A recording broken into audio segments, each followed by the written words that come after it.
आज की जो हमारी वीडियो है वो अकाउंटिंग के बेसिक जो है टर्म्स के बारे में है, बेसिक टर्मिनोलॉजी हम ये सीखेंगे। अब नेक्स्ट जो हमारा है वो एक्सपेंडिचर है। देखें, एक्सपेंडिचर और एक आपने लफ्ज़ सुना होगा एक्सपेंस।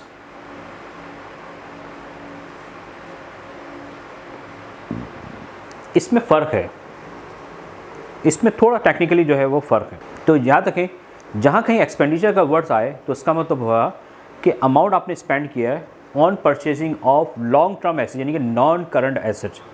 जब नॉन करंट एसेट्स को एक्वायर करने के लिए पर जो भी अमाउंट स्पेंड करते हैं वो हमारा कहलाता है एक्सपेंडिचर। एक्सपेंस भी यही होता है, एक्सपेंस में भी जो अमाउंट स्पेंड करते हैं लेकिन शॉर्ट टर्म के लिए। शॉर्ट टर्म में क्या है, आपने रेंट दे दिया, ये शॉर्ट टर्म। आपने जो है इलेक्ट्रिसिटी का बिल दिया, ये अमाउंट तो स्पेंड किया दोनों सूरतों में, लेकिन ये शॉर्ट टर्म, यानी कि इनका जो बेनिफिट है वो जो है उसी शॉर्ट पीरियड के लिए होगा और इमीडिएटली जो है आप उस बेनिफिट को यूटिलाइज़ कर लेंगे। लेकिन बिल्डिंग आपने ख़रीदी तो बिल्डिंग भी आपने जो परचेज़ की है या आपने फर्नीचर परचेज़ किया है, ये भी एक एक्सपेंस ही है, लेकिन इसको एक्सपेंस की बजाय एक्सपेंडिचर कहते हैं। क्यों? क्योंकि इससे जो बेनिफिट है वो मोर देन 1 ईयर से ऊपर जाएगा। बिल्डिंग 5 ईयर्स, बिल्डिंग जो है वो 10 ईयर्स की हो सकती है, फर्नीचर 5 ईयर 2 ईयर्स। तो दोनों सूरतों में अमाउंट स्पेंड किया। अगर शॉर्ट टर्म बेसिस पे कर रहे हैं जिसका बेनिफिट फ़ौरन 1 मंथ में और इमीडिएटली जो है यूटिलाइज हो जाए, वो हमारे कहलाते हैं एक्सपेंसेस। उस टर्म के लिए वर्ड्स क्या इस्तेमाल करेंगे, एक्सपेंसेस करेंगे। और ऐसे एक्सपेंडिचर या ऐसे एक्सपेंसेस जो इनका benefit more than 1 accounting year तक हो, या वो अमाउंट जो कि ऐसे एक्सपेंस पे किए जाएँ, वो उस पर्टिकुलर टर्म के लिए हम क्या करेंगे, एक्सपेंडिचर का वर्ड्स यूज़ करेंगे। जैसे मैंने लिखा है, अमाउंट स्पेंड और फॉर परचेज और acquired of the long term asset called expenditure. यहाँ मैंने लिखा है expense. Expense is the cost of assets consume, cost of assets consume used in process of earning, expenditure whose benefit is finish consume, फिर immediately as salaries and rent. ये मैंने आपको हमने क्या, cost of assets. Expense is the cost of assets consume और service used. जो service use की, for example क्या यूज़ किया आपने सर्विस, आपने टैक्सी का फेयर दिया, तो आपने टैक्सी का फेयर शॉर्ट टर्म के लिए दिया, जितने की आपकी जर्नी थी उतना आपने दिया, उसका बेनिफिट आपको मोर देन मिलता रहेगा नहीं। लेकिन आपने वही कार अपने बिजनेस के लिए परचेज़ की, तो वो कार आपको क्या करेगी, जब तक उसकी लाइफ है 5 ईयर्स है, तो जब तक आपको उसको जो है जर्नी का फ़ायदा आपको बिज़नेस के लिए होता रहे, वो एक्सपेंडिचर हो गई। तो आपका रेंट देना वो क्या कहलाएगा, टैक्सी का फेयर देना वो क्या कहलाएगा, एक्सपेंस कहलाएगा, राइट। तो इसी वजह से कहा जाता है कि cost of assets consume and service use. Cost of assets क्या होगी, कॉस्ट ऑफ एसेट्स का मतलब होता है कि ये जो है जिसे हम कहते हैं परचेजेस, ये कॉस्ट ऑफ गुड्स सोल्ड, या हम कहते हैं डेप्रिसिएशन। ये हमारे पास क्या है, एसेट्स को कंज्यूम करने पे या एसेट्स को कंज्यूम करने।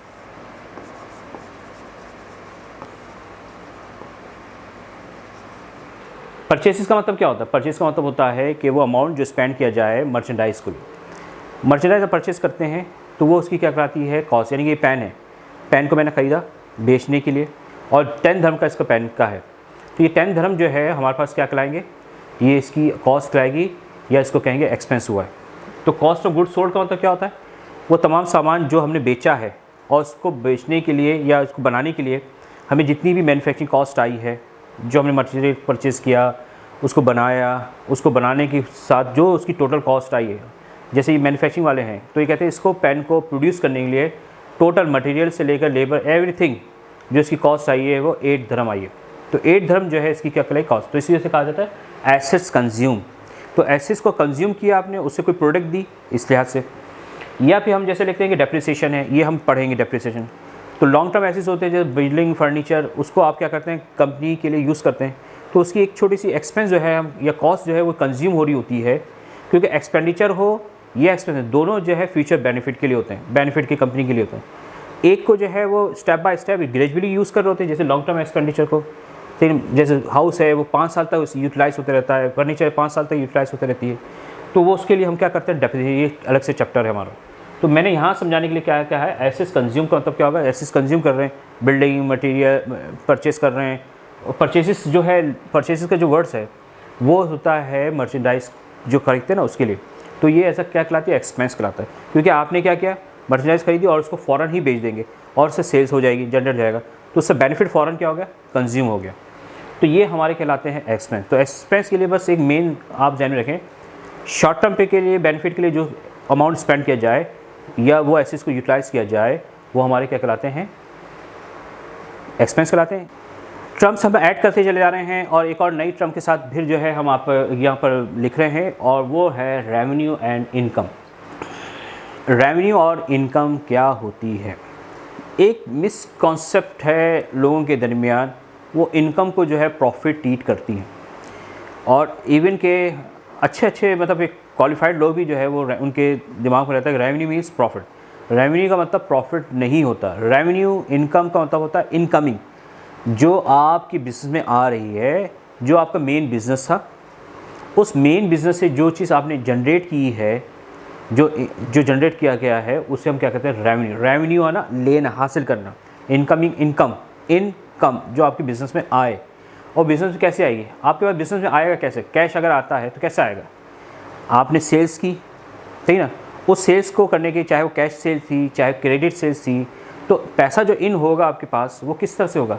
सेल्स से ही होगा ना। या आपकी सर्विस ऑर्गेनाइजेशन है, आप एक लॉयर है, बिज़नेस आपका किसका है, लॉयर है, तो आप लोगों को सर्विस देंगे और लोग आपको क्या देंगे, उसकी फ़ीस देंगे। तो फीस आपकी क्या है, इनकम है। तो ये रेवेन्यू है। इसका मतलब हरगिज़ प्रॉफिट नहीं कहलाता, राइट। प्रॉफिट एक अलग चीज़ है। प्रॉफिट क्या होता है, कंपैरिजन होता है, जो चीज़ आपने रेवेन्यू लिया और उस रेवेन्यू को जनरेट करने के जितने भी एक्सपेंस किए, तो अगर एक्सपेंस जो है वो आपके ज़्यादा हो गए और रेवेन्यू कम हो गया तो लॉस हो गया, और अगर रेवेन्यू ज़्यादा है और एक्सपेंस कम हो गए तो प्रॉफिट हो गया। ये होता है। तो प्रॉफिट या लॉस जो है वो नेट रिजल्ट है रेवेन्यू और एक्सपेंस का। ये क्लियर होगी बात? तो बात में आ गई। तो रेवेन्यू क्या है? Revenue is the amount a company receive from selling goods और सर्विस टू इट्स कस्टमर। अच्छा, रेवेन्यू के लिए जो मेन जो कंडीशन है वो क्या है? वो है कोर एक्टिविटी। वो क्या है? Core activity. कोर एक्टिविटी होनी चाहिए। कोर एक्टिविटी का मतलब क्या होता है? कोर का मतलब होता है मेन एक्टिविटी। कोर एक्टिविटी का मतलब क्या होता है कि वो एक्टिविटी जिस पर्पसली जो आप बिज़नेस स्टैब्लिश करते हैं। फॉर एग्जांपल, लॉयर है, लॉयर जो है एज अ बिज़नेस है, उसकी जो है सर्विस प्रोवाइड करना, ठीक है ना, लॉ एज अ लॉ की सर्विस प्रोवाइड करना उसका मेन बिज़नेस है। कंप्यूटर बिज़नेस है, कंप्यूटर को सेल करना, तो कंप्यूटर सेल करना जो है उसका मेन बिज़नेस है, राइट। इसी तरह से आपके पास जो है मैकडॉनल्ड है, तो मैकडॉनल्ड का मेन बिज़नेस क्या है? मैकडॉनल्ड का मेन बिज़नेस है बर्गर्स, ठीक है ना, और इस तरह की जो उनकी आइटम है वो सेल करना। तो ये कहलाती है कोर एक्टिविटी, इसको कहते हैं, या इसको कहते हैं कि मेन एक्टिविटी जो कि इस्टेब्लिश की गई थी बिज़नेस जिसके लिए, राइट। क्योंकि होता क्या है, ऐसा बहुत दफ़ा होता है कि कंपनी एक है, मिसाल के तौर पे कंपनी है और उसने अपना एसेट को सेल आउट कर दिया। उसने फॉर एग्जाम्पल मशीनरी थी और मशीनरी को उसने बेच के नई मशीन ले लेना है, इसको मशीन बेच दी, मशीन उसने सेल की, तो इससे कुछ ना कुछ अमाउंट तो आएगा ना, लेकिन ये इसका रेवेन्यू नहीं कहलाएगा, क्योंकि वो एसेट बेचना उसकी मेन एक्टिविटी नहीं था। मेन एक्टिविटी क्या था? फॉर एग्जांपल कंप्यूटर मैन्युफैक्चरिंग है तो कंप्यूटर बेचना, फॉर एग्जांपल ऑटोमोबाइल्स कंपनी है तो कार सेल करना, फॉर एग्जांपल हॉस्पिटल्स है तो पेशेंट का जो है वो इलाज करना, ये इनकी क्या है? मेन एक्टिविटी है। अगर हॉस्पिटल जो है अपने बेड बेच रहा है या जो है एक्स्ट्रा जो अल्ट्रासाउंड की मशीन बेच रहा है, तो उससे जो अमाउंट आ रहा है वो रेवेन्यू नहीं कहलाता, सही ना, उसको हम रेवेन्यू की डेफिनेशन में नहीं लेते। तो रेवेन्यू के लिए क्या है? Revenue is the amount a company is receive from selling goods और providing service to its customer from its core activity. तो कोर एक्टिविटी से जो भी आप करके, तो इसमें जैसे फॉर एग्जाम्पल क्या थी, इसके लिए वर्ड्स रेवेन्यू के लिए हम क्या इस्तेमाल करते हैं? सेल्स। सेल्स कब होती है? सेल्स का मतलब होता है कि जब मर्चेंडाइज सेल करते हैं, सेलिंग मर्चेंडाइज। इसके अलावा क्या होती है? फीस। फीस कब लेते हैं आप? प्रोवाइडिंग सर्विस, सही। इसके अलावा क्या होता है, कमीशन होता है, इसके अलावा इंटरेस्ट होता है। इंटरेस्ट कहाँ लेता है, तो बैंक, ये जो है इंटरेस्ट लेते हैं। तो बैंक की मेन एक्टिविटी क्या है, लोन देना। बैंक जो है वो लैंडिंग इंस्टीट्यूशन है, तो बैंक का जो मेन जो रेवेन्यू स्ट्रीम है वो क्या है, लोन प्रोवाइड करना। तो लोन प्रोवाइड करने पे जो उसको इंटरेस्ट मिलता है वो क्या कहलाता है, उसका रेवेन्यू कहलाएगा, राइट। इसी तरह कमीशन है, सेल्स एजेंट होते हैं, किसी का भी सामान जो है सेलिंग या परचेसिंग में जो है वो हेल्प करते हैं, अपनी सर्विस प्रोवाइड करते हैं और उसके अगेंस्ट जो है वो एक फ़ीस चार्ज करते हैं, उस फीस चार्ज को क्या कहते हैं, कमीशन कहते हैं। लॉयर है, टीचर्स हैं, डॉक्टर्स हैं, तो मेन एक्टिविटी क्या है डॉक्टर्स की, पेशेंट का इलाज करना। लॉयर की फीस क्या है, लॉ जो है फैसिलिटी फ्रॉम करना, टीचर को पढ़ाना। ये अगर बिज़नेस के तौर पे काम कर रहे हैं तो उनकी फ़ीस है। तो ये क्या है, इनसे जो भी अमाउंट आ रहा है और जो कोर एक्टिविटी से आ रहा है वो कोर एक्टिविटी हमारी क्या कहलाती है, रेवेन्यू और इनकम कहलाती है। एक और टर्म आपके पास हम लेते हैं और वो है परचेज़। वर्ड्स जो परचेज़ है, नॉर्मली परचेज़ जो है वर्ब के तौर पे इस्तेमाल किया जाता है। वर्ब के तौर पे वो क्या होता है, परचेज़ का अगर इंग्लिश में अगर कहते हैं एक वर्ब है ना, परचेज़ ऐसा वर्ब है। और परचेजेस जो है, परचेजेस एज अ नाउन भी है। नाउन और वर्ब के चक्कर में ना पड़े, बस ध्यान में रखिएगा। परचेज़ का मतलब था खरीदना। लफ्ज़ जो परचेजेस यहाँ पर अकाउंट में इस्तेमाल करें, परचेजेस, तो उसका मतलब नाउन है और वो उसका एक पर्टिकुलर जो है हमने इसके जो है किसी को अलॉट कर दिया। वो क्या है कि जब भी आपकी जो मेन बिज़नेस है, और मेन बिज़नेस अगर मिसाल के तौर पे स्टेशनरी का है, तो जब भी आप स्टेशनरी परचेज़ करेंगे, क्योंकि मेन बिज़नेस आपका क्या है, डीलिंग किस में करना है, आपको स्टेशनरी में करनी है, तो जो भी आप जो है इस अमाउंट स्पेंड करेंगे इसको स्टेशनरी परचेज़ करने के लिए, तो वो आपकी क्या कराएगी, उसके लिए लफ्ज़ इस्तेमाल करेंगे परचेजेस। वो क्या करेंगे, परचेज। तो purchase are the cost of buying inventory और good with the aim of resale, with the aim of resale, सही ना। तो वो हमारा क्या कहलाएगा, परचेजेस कहलाता है। क्योंकि अकाउंटिंग में क्या होता है कि हर टर्म्स के अपने मायने होते हैं, हर टर्म्स के क्या होते हैं, अपने मीनिंग्स होती हैं। अगर आपका कंप्यूटर का शॉप है और मैंने परचेज 10,000 की, तो उसका डेफिनेटली मीनिंग क्या है कि 10,000 के आपने कंप्यूटर या कंप्यूटर से रिलेटेड जो एसेसरीज हैं, जो आपकी मेन कोर एक्टिविटी है, उसके आइटम आपने किए हैं रीसेल के लिए। किसके लिए, रीसेल, दोबारा बेचने के लिए। तो ऐसा अमाउंट स्पेंड करना वो हमारा क्या कहलाता है, या ऐसी कॉस्ट हम क्या कहते हैं इसको, परचेजेस। क्लियर बात होगी। और इसका मतलब क्या होगा, इसका मतलब क्या होगा, मर्चेंडाइज ही होगा। इसका मतलब क्या होगा, मर्चेंडाइज आपने करी, या आपने क्या किया, रॉ मटेरियल किया। परचेजेस से ही मुतालिक हमारे पास एक टर्म आपके पास इस्तेमाल होगी, वो परचेज रिटर्न है। परचेज रिटर्न का मतलब है कि मर्चेंडाइज आपने ख़रीदी और उसको किसी न किसी बेस पर आपने अनसेटिस्फैक्ट्री थी, वो आइटम अनसेटिस्फैक्ट्री थी, यानी कि जो आपने ऑर्डर दिया उस ऑर्डर के हिसाब से नहीं आई, या उसमें डिफेक्टिव आइटम आ गए, तो अब आप इसको क्या करेंगे, रिटर्न करेंगे, ठीक है। तो उस रिटर्न जो रिटर्न किया जाएगा उसको हम क्या कहेंगे, परचेज रिटर्न कहेंगे। इसको मैंने कहा है कंट्रा एक्सपेंस। कंट्रा एक्सपेंस क्या है, मैंने जो है 10 पेन खरीदे और इस 10 पेन को ख़रीदने में मेरी जो कॉस्ट आई वो 100 आई है, इसमें से 2 ख़राब हो गए, तो 2 की कीमत कितनी, 20, तो क्या होगा, ये माइनस करना पड़ेगा ना। तो कंट्रा का मतलब होता है उलट, अपोजिट। तो 100 आपने परचेज़ किया था, आपका खर्चा कितना होता 100 का, लेकिन बाद में आपने देखा कि इसमें से 2 जो है डिफेक्टिव आइटम है, तो 2 के 20 आपने माइनस कर दिए, तो इस वजह से ये क्या कराती है, कंट्रा, अपोजिट, उलट। तो इसका मतलब क्या होगा, इससे जो है अगर परचेज़ करते जाएंगे तो एक्सपेंसेस आपकी क्या होगी, कॉस्ट क्या होगी, बढ़ रही होगी। तो अगर रिटर्न कर देते तो उसको, उससे कॉस्ट आपकी क्या हो जाएगी, कम हो जाएगी। तो इस वजह से क्या कहा जाता है, इसको कंट्रा एक्सपेंस कहते हैं, राइट। तो परचेज रिटर्न समझ आ गई। परचेज रिटर्न में मैंने आपको क्या बताया था, मटेरियल आया, 10 पेन लिए, 10 में से 2 जो है डिफेक्टिव नियर वापस कर दिए। लेकिन कभी कभार क्या होता है कि अब आपने 2 पेन को वापस करना है और उस पर आपकी कॉस्ट भी आती है या उसकी भी कॉस्ट आती है। तो कभी कभार क्या होता है कि जो सेलर है, यानी बेचने वाला है, वो आपको एक जो है इंसेंटिव दे देता है। इंसेंटिव क्या देता है, कहता है कि भाई सामान फिजिकली अपने पास ही रखो, ठीक है, मैं क्या करता हूँ, तुम्हें जो है ना इसमें कोई ना कोई क्या कर देता हूँ, मैं इसमें एडजस्टमेंट कर देता हूँ। नेक्स्ट जो बिल में है उसमें एडजस्टमेंट कर देता हूँ, या जो तुम्हें पैसे जो है, जो अमाउंट तुमसे जो लेना है अगर उधार पे लिया था उसमें एडजस्टमेंट कर देता हूँ। तो कोई ना कोई इंसेंटिव जो है आपको दे सकता है। तो इस इंसेंटिव को कहते हैं परचेज रिटर्न एंड अलाउंसेस। उसको क्या कहते हैं, purchase return and allowances, right. तो हमने क्या लिखा है, sometimes seller provides adjustment quantity and prices instead of returning the goods to seller, this is called allowances.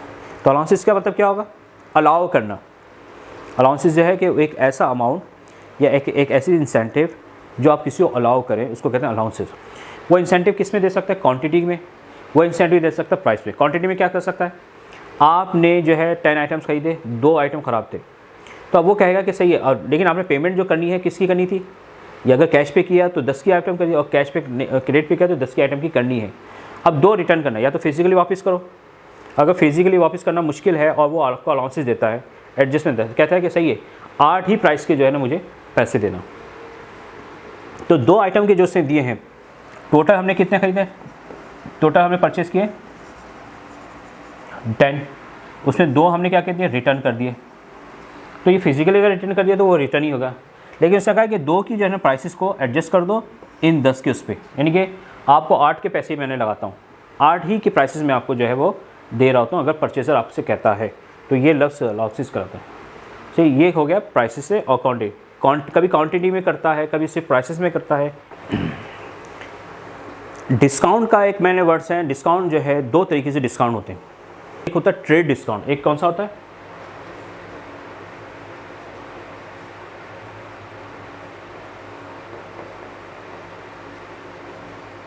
एक होता है ट्रेड डिस्काउंट। ट्रेड डिस्काउंट होता किसे कहते हैं, ट्रेड डिस्काउंट का मतलब होता है कि आप किसी शॉप पे गए, कोई सामान खरीदते हैं बिज़नेस के लिए। अब आपको उससे बताया कि इस पेन की जो कीमत है वो प्राइस है 10, आपने कहा कुछ डिस्काउंट दो, तो उसने अच्छे से 1 दिरहम का मैं आपको डिस्काउंट दे देता हूँ, तो आप कितने के लिए 9।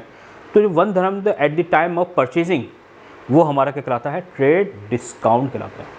समझा गई। देखिए एक और डिस्काउंट होता है, और वो होता है कि अगर जब आपने सामान जो है वो क्रेडिट पे परचेज़ किया, किस पे परचेज़ किया, क्रेडिट पे परचेज़ किया हो, तो क्रेडिट की पेमेंट ऑब्लिगेशन को पेमेंट करते वक्त भी आपको डिस्काउंट मिल सकता है। वो डिस्काउंट हमारा क्या कहलाता है, उसको कहते हैं परचेज डिस्काउंट, या इसको कहते हैं कैश डिस्काउंट। क्लियर। कैसे, मैंने जब परचेज़ किया आइटम, मैंने परचेज़ किया 1000 के जो है मैंने आइटम परचेज़ किए, और किस पे किया, ऑन किस पे किए, मैंने इसको ख़रीदे हैं क्रेडिट पे जो है परचेज़ किए हैं, कैश पे नहीं होता ये डिस्काउंट, जो है कैश पे नहीं होता। यानी कि परचेसिंग अगर कैश बेसिस पे कर रहे हैं नहीं होगा, क्योंकि कैश बेसिस पे जो है क्या होता है, आपने परचेज़ किया उसी टाइम पेमेंट कर दी, सही ना। हाँ, वो ट्रेड डिस्काउंट हो सकता है, जो कि मैंने आपको बताया कि आपको बताया आइटम 10 का और आपको दिया उसने 1 दिरहम कम करके 9 का, तो हम इसको चार्ज किस पे करेंगे, 9 पे ही करेंगे, 10 पे नहीं करेंगे, क्योंकि एक्चुअली हमने पेमेंट उसको कितने पे की है, 9 पे। तो ये अकाउंटिंग में जो है इस ट्रेड डिस्काउंट को नहीं लिया जाता अकाउंटिंग रिकॉर्ड के लिए। हम लेते हैं परचेज डिस्काउंट को। और परचेज डिस्काउंट कब होता है, परचेज डिस्काउंट जब होता है जब आपने कोई भी आइटम मर्चेंडाइज परचेज़ की है ऑन क्रेडिट। अब क्रेडिट आपने कर दिया और कहा कि अब मुझे देना है 30 डेज़ में, कितने दिन में देना है, 30 डेज़ में जो है देना है। तो अक्सर क्या होता है कि क्योंकि बग़ैर क्रेडिट के जो है बिज़नेस जो है नॉट पॉसिबल ही नहीं है, लाजमी तौर पे जो है क्रेडिट चलता है। तो क्या होता है कि जो आपने अगर उसको कहा कि सही है मैं जल्दी पेमेंट कर देता हूँ, तो अगर मैं जल्दी पेमेंट कर दूँगा तो मुझे कितना डिस्काउंट दोगे, उससे कहा सही है ठीक है तुम जल्दी पेमेंट कर दो तो मैं तुम्हें जो है 100 का डिस्काउंट दे दूँगा। कितने का डिस्काउंट दे दूँगा, 100। तो ये 100 का डिस्काउंट जो है eight the time of payment, cash payment, जब आपने उधार पे सामान, तो लायबिलिटी को सेटल करने पर मर्चेंडाइज आपने ख़रीदा क्रेडिट पे, और वन बात या जो भी आप लायबिलिटी पेमेंट कर रहे हैं, और उस लायबिलिटी पेमेंट करने पर, सेटलमेंट करने पर जो डिस्काउंट दिया जाएगा उसको हम क्या कहेंगे, परचेज डिस्काउंट कहेंगे। क्या कहेंगे, परचेज डिस्काउंट कहेंगे। क्लियर बात होगी। तो हमने यही लिखा, if this suppliers give discount on settlement और payment, of credit purchase before the due date to buyer is called purchase discount. तो आपको पता चल गया परचेज डिस्काउंट में इसको अक्सर क्या कहा जाता है, कैश डिस्काउंट। क्यों कैश डिस्काउंट कर, ये असल में कैश की पेमेंट के वक्त दिया जाता है, ख़रीदते वक्त नहीं, पेमेंट करते वक्त दिया जाता है, तो इस चीज़ को कहते हैं कैश डिस्काउंट। अब होता क्या है, एक थोड़ी सी इन्फॉर्मेशन दे दूँ कि अब जब आप परचेस करते हैं तो एक क्या बनती है आपके पास, इनवाइस बनती है। क्या बनती है, इनवाइस। इनवाइस क्या है, डॉक्यूमेंट है जिसमें जो आइटम आपने परचेस किए होते हैं उसकी डिटेल विथ प्राइस के साथ होती है, और उसमें साथ साथ में आपके पास क्या होता है, उसमें टर्म्स भी लिखी होती हैं। टर्म्स अगर क्रेडिट पे किया तो उसको लिखी होती है क्रेडिट टर्म्स। क्या होती है, क्रेडिट टर्म्स कहलाती है। क्रेडिट टर्म्स का मतलब क्या होता है कि आप जब इससे लेंगे, आपसे सबसे पहले आप पूछेगा ना, वो सही है मैं आपको उधार पे बेच रहा हूँ, सप्लायर से वगैरह, क्या आपने सप्लायर से लिया, आपको उधार पे बेच रहा है, तो आपसे पूछेगा ये पैसे कब दोगे, तो आपने कहा कि मुझे 30 डेज़ पे दूंगा, ये 60 डेज़ पे दूंगा, ये जो भी टर्म्स एंड कंडीशन जो है फाइनल हुई है वो आपसे पूछता है, वो क्रेडिट टर्म्स कहलाते हैं। उसको क्या कहते हैं, क्रेडिट टर्म्स कहते हैं, राइट। तो क्रेडिट टर्म्स बताती है कि ये पेमेंट जो है हमने कब करनी है। तो अक्सर जो है ये जो ट्रेडिंग कंपनीज होती हैं उनके पास जो है बड़े पैमाने पर जो है इनवाइस जनरेट होती हैं, तो वो चाहते हैं कि क्रेडिट पे बेचना ज़रूरी है, क्योंकि उसके बगैर जो है बिज़नेस नहीं चलेगा। पूरा टोटल बिज़नेस टू बिज़नेस जो है वो कैश पे नहीं चलता। बिज़नेस टू सी यानी एक तो होता है B2B। B2B क्या होता है, B2B का मतलब होता है बिज़नेस टू बिज़नेस। जब बिज़नेस टू बिज़नेस हो जाता है, नहीं कि मेरा बिज़नेस है और आपका ही बिज़नेस है, तो हम जो अपने डीलिंग कर रहे हैं ये B2B हो गए। मेरा बिज़नेस है और मैं फाइनल कंज्यूमर को बेच रहा हूँ, कस्टमर आया मेरे पास, वो B2C होगा। वो क्या होगा, B2C। B2C में तो नॉर्मली जो है कैश पे ही दिया जाता है, वहाँ आप बहुत ही जो है क्रेडिट पे नहीं देते, लेकिन B2B में चलता है, बिज़नेस टू बिज़नेस जो है वो लाजमी होती। तो वहाँ पर क्या होता है कि क्रेडिट टर्म बन रही होती हैं, इनवाइसेस बन रही होती हैं, और वो क्रेडिट टर्म बताती है कि ये जो पेमेंट आपने उधार पे ली है उसको आप कब देंगे। तो इतने बड़े बड़े पैमाने पे जो है ना बिलिंग हो जाती है, अमाउंट इतना स्टक हो जाता है, तो कंपनी चाहती है कि जल्द से जल्द जो है अमाउंट जो है हमें रिलीज़ हो। तो आप क्या करते हैं कि इंसेंटिव देते हैं कि आप जो है आपका जो बायर है वो आपको जो है वो क्या करते हैं, पेमेंट कर दे। तो उसके लिए क्या सेट करता है, क्रेडिट टर्म। वो क्रेडिट टर्म कैसे सेट करता है, वो कैसे करता है, 2, 10 and 30। वो इनवाइस में लिखता है कि पेमेंट करने के लिए, तो क्या कहता है कि भाई मैं आपको क्रेडिट टर्म देता हूँ, यानी कि 2, 10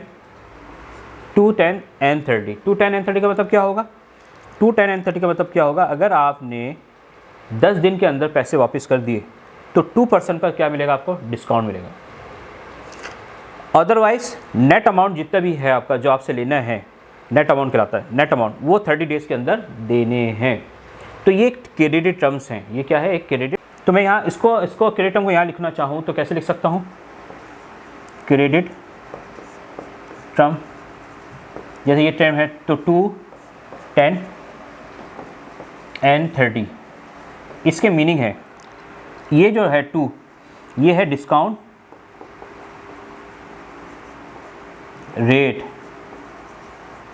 ये जो है डिस्काउंट पीरियड है,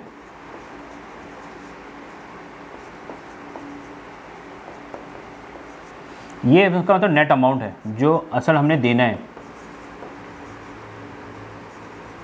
और ये क्या है हमारे पास, ये है क्रेडिट पीरियड।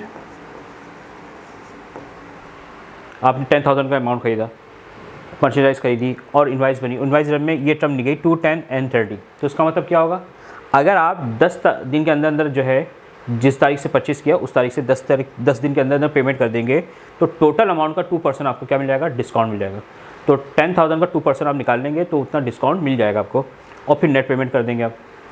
और अगर 10 डेज़ के बाद अगर करेंगे तो फिर डिस्काउंट नहीं मिलेगा आपको, क्योंकि ये जो है कब तक है, सिर्फ 10 तक की है, 10 डेज़ का है। और इसका मतलब N30 का मतलब क्या है, N30 का मतलब टोटल आपको जो अलाउ किया गया है, यानी कि जो आपको उधार वापस करना है वो 30 दिन के अंदर अंदर करना है। टोटल नेट अमाउंट का मतलब नेट पेबल आपको करना है, जो अमाउंट आपको एक्चुअल देना है वो आपको यहाँ पर देना पड़ेगा। इसको कहते हैं क्रेडिट पीरियड, इसको कहते हैं एक्चुअल पेबल, और ये डिस्काउंट पीरियड कराएगा, और ये डिस्काउंट रेट। यहाँ हमें एक और टर्म ली है, वो ली है सेल्स की। सेल्स का मतलब क्या होगा, ये जैसे मैंने परचेजेस का मतलब बताया था कि जो मर्चेंडाइज परचेज करते हैं उस पर जो अमाउंट स्पेंड होगा या कॉस्ट आएगी वो हमारी परचेजेस। इसी तरह से रिवर्स सेल्स का, सेल्स की हमारी रेवेन्यू है। तो जब भी वर्ड सेल्स का आ जाए तो उसका मतलब है कि आपका जो मेन कोर बिजनेस है और उस मेन कोर बिजनेस का आपका बिजनेस है, फॉर एग्जाम्पल कंप्यूटर सेल्स करना, फॉर एग्जाम्पल स्टेशनरी सेल करना, फॉर एग्जाम्पल शूज़ सेल्स करना, फॉर एग्जाम्पल ग्रॉसरी शॉप्स, तो ये आपके क्या है, ग्रॉसरी, कंप्यूटर, शूज़, ये आपके क्या है, आपके मेन आइटम है, मेन एक्टिविटी है। उसको सेल्स करने के लिए हमें क्या करेंगे, वर्ड सेल्स का इस्तेमाल करेंगे। तो जहाँ सेल्स आएगा उसका मतलब है वो रेवेन्यू तो है, लेकिन मेन कोर एक्टिविटी के जो सामान बेचे हैं उसी से जो है आपकी सेल्स आएगी। तो सेल्स का the term sales refer to revenue earn when a company sell its goods, product, merchandise etcetera. जो हमने कहा ना, प्रोडक्ट है, मैन्युफैक्चरिंग कर रही है तो प्रोडक्ट सेल कर रही है, ट्रेडिंग कंपनी है तो बना बनाया सामान सेल कर रही है। आपने एसेस भेजा, अपने पास पुरानी गाड़ी थी, कंपनी की पुरानी गाड़ी थी, वो बेच दी, वो सेल्स नहीं कहलाएगी। तो सेल्स के लिए ज़रूरी क्या है, मर्चेंडाइज का होना। सेल्स के लिए ज़रूरी क्या है, जो प्रोडक्ट प्रोड्यूस कर रहे हैं उसका होना, राइट, समझा। यहाँ मैंने सिमिलर लिखा, यहाँ sales return allowances and sales discount लिखा है। ये मैंने बिल्कुल वही है जो परचेज डिस्काउंट और परचेज रिटर्न अलाउंसेस के बारे में। ये किसकी बात बारी हो रही है, सेल्स के बारे में, सेलर के बारे में। अगर सेलर के हवाले से बात की जाए, परचेज डिस्काउंट का मतलब पता है आपको मिल रहा है अगर आपने परचेज की है। सेल्स का मतलब आपने अगर किसी को सेल्स की है तो सेल्स के अगेंस्ट में अगर आप डिस्काउंट दे रहे हैं, सेल्स के अगर रिटर्न कर रहे हो तो वो उसके, तो ये बिल्कुल अपोजिट है परचेज डिस्काउंट के, परचेज रिटर्न के, राइट।